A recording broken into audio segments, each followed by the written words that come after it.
So in this video I would like to install the counter shaft and the reverse idler gear and also set the end plate on the counter shaft. I want to start by installing a bearing race that goes here at the front of the case.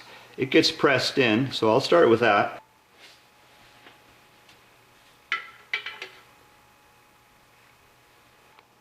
This is a custom driver for this application. I really don't need it. I could actually get in on the inside of the case and tap it in like that, but I'll go ahead and I'll use it.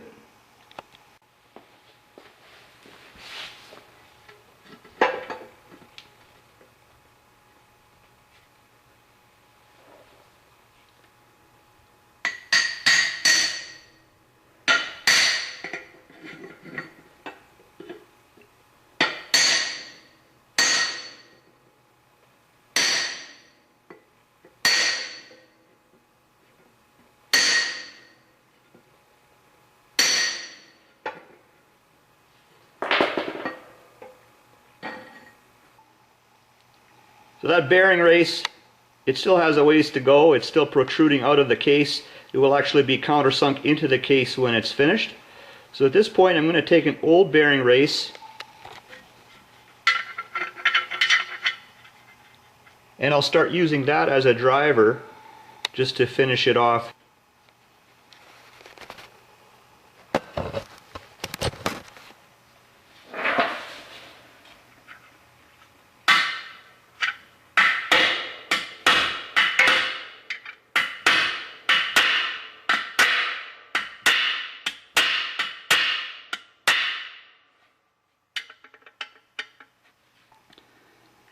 So I think that bearing race is all the way in, but I'm just going to make sure.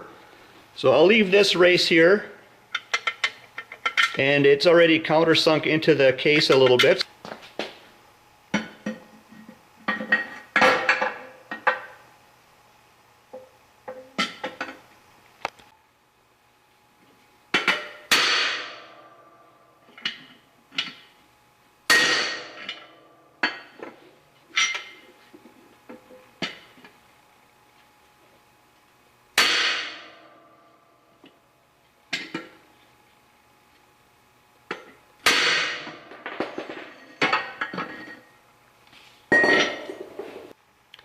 So I was also visually verifying that that race was all the way in, and if it wasn't all the way in, there would be a little gap between the housing and the race itself, and so I checked at this end as well.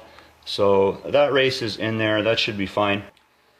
So up next I'd like to install the bearing onto the counter shaft, and it's the bearing that goes together with the race that I just installed. So down in there is a piece of wood. I'll set the counter shaft on that wood. And if by chance during this procedure, if this counter shaft falls over, really not too much damage can be done. So this is the bearing that goes on there. This is a piece of DOM tubing that I'm using as a driver.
So now it's definitely starting to sound different when I hit it.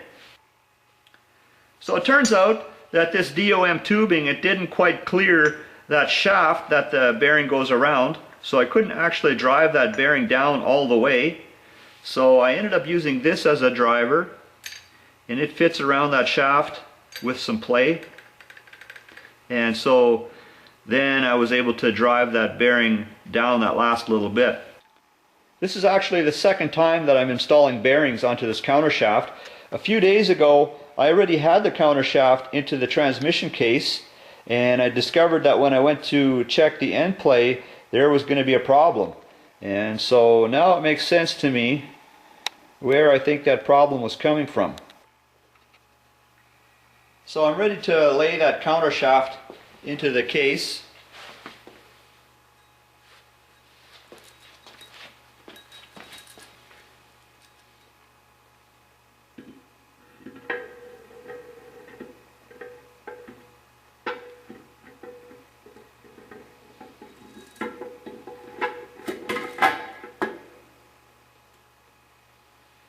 I've got that transmission case standing on end now.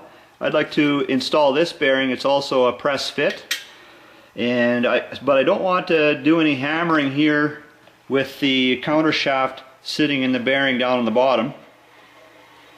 So what I would like to do is I'd like to slip some wood down on the bottom there so that it takes the impact of the hammering.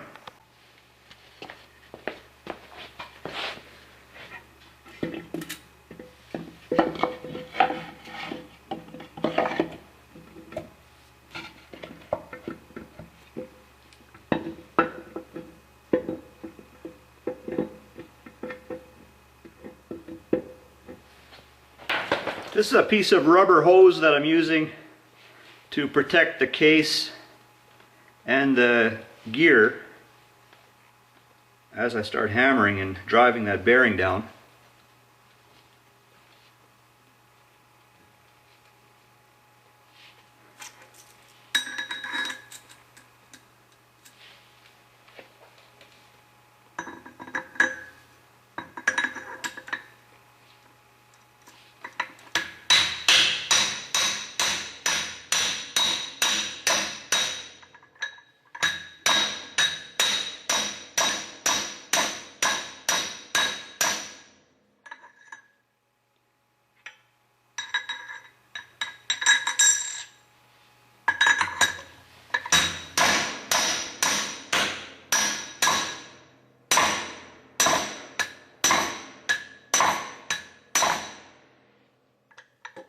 Always sounds different when that bearing drives home and there's nothing left.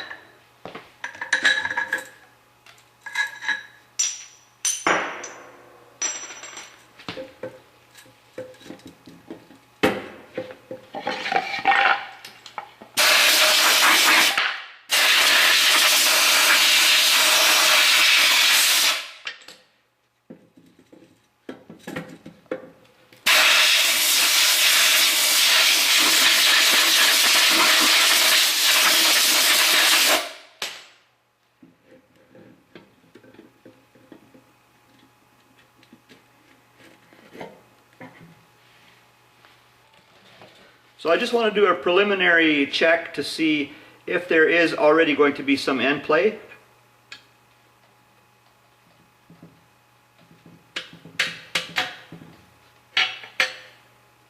And I can tell already that there will be some because the bearing race is countersunk into the case.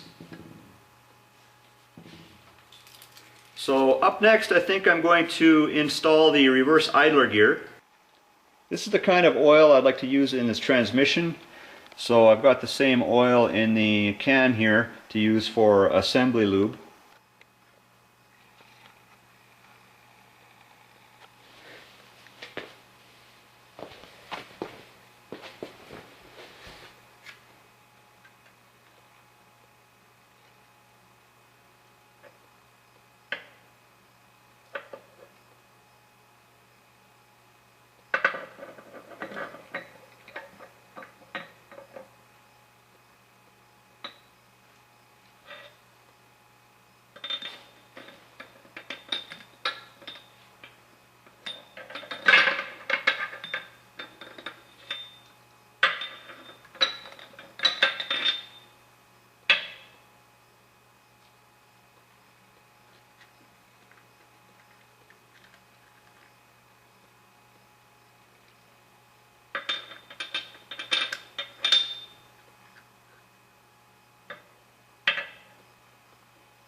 This is the pin that I just put in, and it holds that reverse idler gear in. So it's just in there loose. And once the proper shims are in here, then this bearing retainer plate also holds that pin in place. Up next is a dial indicator test for Endplay on this counter shaft. So I'll bolt this bearing retainer plate on and then see what the dial indicator shows. So to start with, I have no shims under the bearing retainer plate. And with the screwdriver here, I can lift on the whole counter shaft assembly.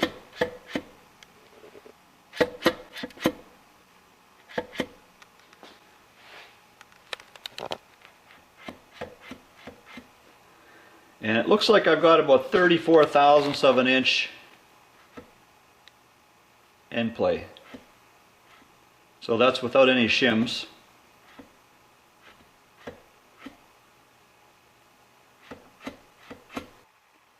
I already did a test fit with some shims. I ended up with about a 1/4 thou Endplay, so that was not enough. I'm going to try one of these and this one next.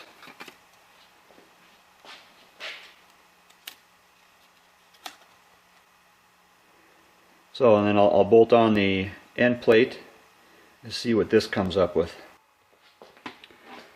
So now, at least I can hear that it has Endplay, but it's a little on the tight side.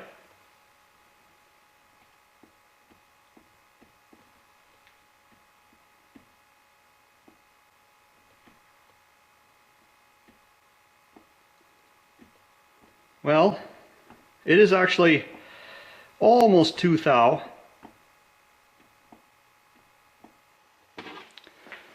I swapped out the shims again, and I think I'm at 2 1/4 now.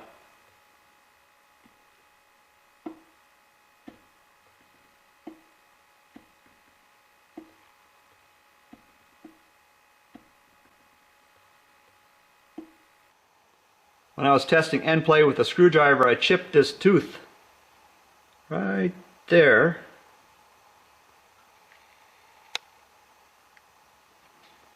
It's not visible on the other side.